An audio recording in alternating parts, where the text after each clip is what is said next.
what are the risk factors for a person to develop pulmonary tuberculosis? There are so many risk factors.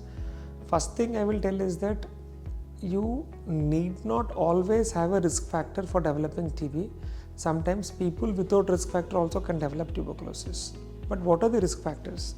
One is being a household contact. Suppose somebody in your house has active tuberculosis and you are living with them, you have a higher chance of developing pulmonary tuberculosis because TB is something which spreads from person to person. Second important risk factor is addictions. People who smoke, people who take alcohol are at a higher risk of developing active pulmonary tuberculosis. Third very important risk factor is uncontrolled diabetes. Diabetes or sugar is very common, high sugars. So if the sugar is not controlled, well controlled, then the person will be at a very high chance of developing active pulmonary tuberculosis. Then fourth is malnutrition. If a person is very thin,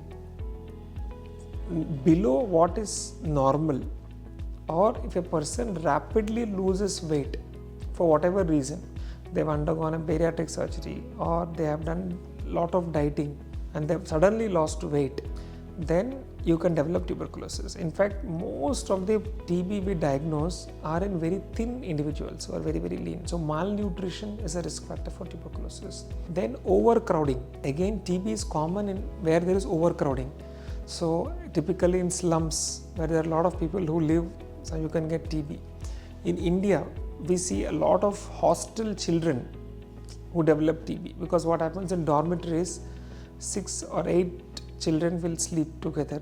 So easy to spread from one person to another person.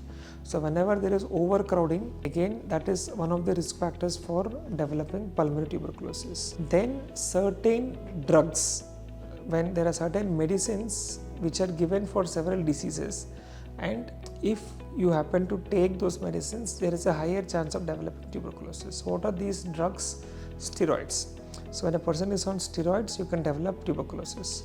Then chemotherapy, cancers. Whenever a person is having cancer, you have to have many people take chemotherapy, but that is a risk factor for TB.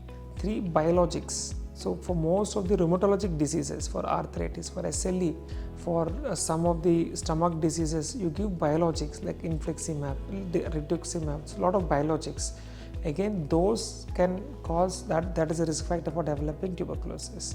Another important risk factor for TB is HIV, AIDS. So it's obvious because they have low immunity, they are at a risk factor for developing tuberculosis. So these are all some of the common but very important risk factors for developing tuberculosis.